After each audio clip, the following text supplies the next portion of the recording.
काली नजर। माँ, माँ। अरे क्या माँ माँ कर रहा है? बकरी का बच्चा है क्या? अरे माँ, मजाक छोड़ो।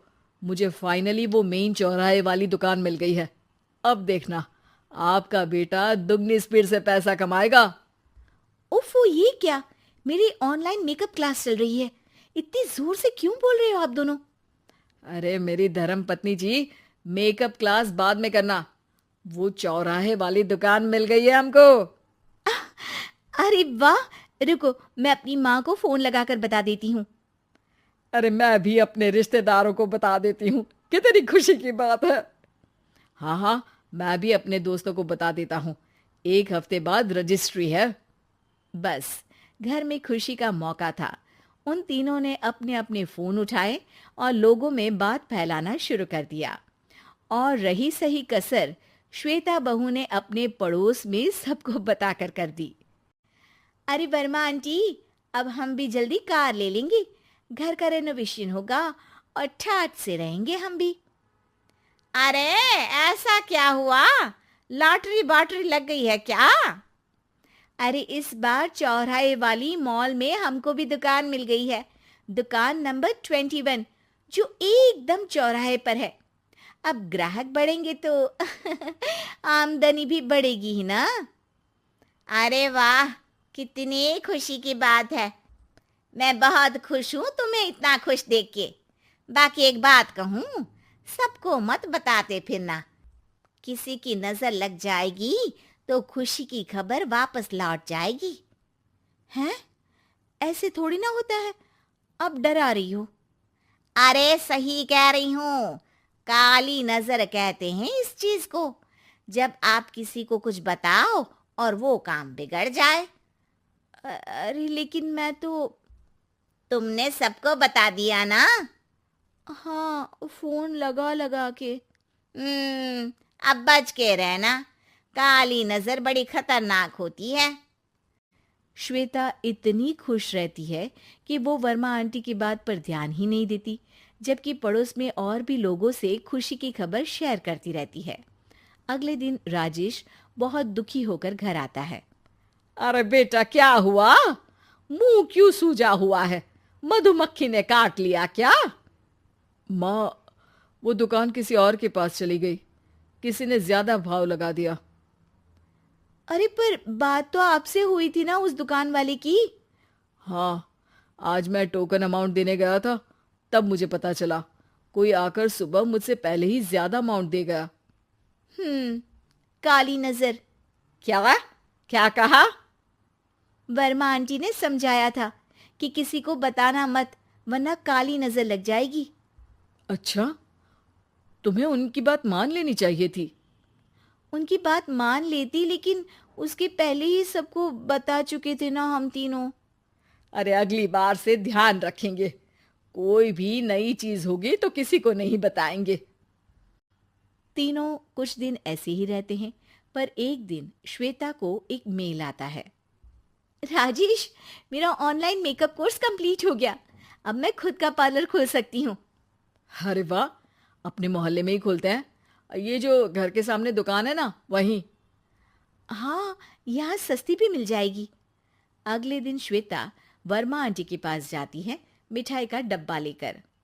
अरे आओ आओ, कैसे आना हुआ? जोर से नहीं बोलूंगी। वो सामने वाली दुकान है ना, वहां मैं अपनी पार्लर की दुकान खोलने वाली हूँ। उसकी मिठाई है। अरे वाह, बहुत बधाई हो तुमको। हाँ, मैं कमाने लगूंगी तो राजेश पर पूरे घर का बोझ नहीं रहेगा ना आंटी जी। ये तो है। पर ये बता कि तूने ये बात किसी और को तो नहीं बताई ना? अरे नहीं नहीं, पिछली बार गलती कर दी थी। काली नजर लगी किसी की और राजेश के हाथ से वो दुकान चली गई थी। सबको मत बताना। चलो मैं चलती हूँ, कल दुकान की बात करने भी तो जाना है। अगले दिन श्वेता दुकान के लिए मालिक से बात करने जाती है। अरे लेकिन दुकान तो हम कल रात को ही किसी को दे चुके हैं। कल ही? हाँ, कल ही। 2 दिन बाद कोई यहाँ पार्लर भी खोल लेगा। अब कहीं और दुकान देख लीजिए। अरे पर हमको भी तो पार्लर ही खोलना था। हाँ भाई, ये एक ही दुकान है, आधी आधी तो नहीं दे सकता ना मैं। राजेश और श्वेता घर पर हताश होकर आ जाते हैं। इस बार तो किसी को बताया भी नहीं था, अब किसकी काली नजर लग सकती है। सुनो, तुमने माँ को बताया था क्या? अरे कैसी बात कर रही हो, माँ की नजर थोड़ी ना लगेगी। पक्का तुमने किसी को नहीं बताया था ना? सिर्फ वर्मा आंटी को बताया था, उन्होंने ही मुझे किसी को नहीं बताने को कहा। अरे यार, तुम भी सही हो। मेरी माँ को नहीं बताने को कह रही हो, पर वर्मा आंटी को बताना तुम्हें जरूरी लगा। अरे वर्मा आंटी ने ही तो काली नजर के बारे में बताया था ना, वो हमेशा हमारा भला ही तो चाहती है। मेरी माँ भी हमारा भला ही चाहती है। अरे पर चिल्ला क्यों रहे हो? बात नहीं कर सकते क्या आराम से? नहीं आता वो आराम से बात करना, और करना भी नहीं चाहता हूं मैं। दुकान जाने का दुख गुस्से में बदल गया था और राजेश और श्वेता में बात बंद हो गई थी। 2 दिन बाद मोहल्ले में पार्लर का इनॉग्रेशन हुआ, जिसमें मोहल्ले के सभी लोगों को बुलाया गया, पर श्वेता, राजेश और माँ नहीं जाते। माँ, अंदर आ जाओ, क्या देख रही हो? अरे नया पार्लर देख रही हूं अपने आंगन से। देखो, माँ को दूसरे का सुख देखने में कितना मजा आ रहा है, मेरा दुख नहीं दिख रहा इन्हें। यहाँ मेरा पार्लर भी तो हो सकता था। अरे चुप रहो यार, हर बात में लड़ाई क्यों ढूंढ रही हो? राजेश और श्वेता फिर बहस करने लगते थे। तभी माँ ने दोनों को बाहर बुलाया। अरे जरा देखो तो, दुकान चलाने वाले का बोर्ड पर नाम क्या लिखा है? श्रुति वर्मा। गाड़ी निकाले बेटा, हमें कहीं जाना है। काली नजर का इलाज कराने? राजेश अपनी बाइक निकालता है। तीनों ट्रिपलिंग कर रहे हैं। माँ राजेश को उस मॉल वाली दुकान पर लेकर जाती है जहां राजेश अपनी दुकान खोलने वाला था। यही दुकान लेना चाहता था ना तू? हाँ, पर इनको भी दुखी करने लेकर आई हो क्या यहाँ पर दुकान दिखाकर? वहां काफी नहीं था? अरे श्वेता, थोड़ा सब्र रख, अभी पता चलेगा कि हम यहाँ क्यों आए हैं। बता, इस दुकान चलाने वाले का नाम क्या है? अनुपम वर्मा। कुछ समझ में आया? वो दुकान वाली श्रुति वर्मा, ये दुकान वाला अनुपम वर्मा, और हमारे पड़ोस में हमने उस दुकानों के बारे में बताया किसको था? अब वर्मा आंटी को। मतलब वर्मा आंटी ही हमारा काम बिगाड़ रही है? नहीं नहीं, ऐसा नहीं हो सकता, ये बस इत्तेफाक है।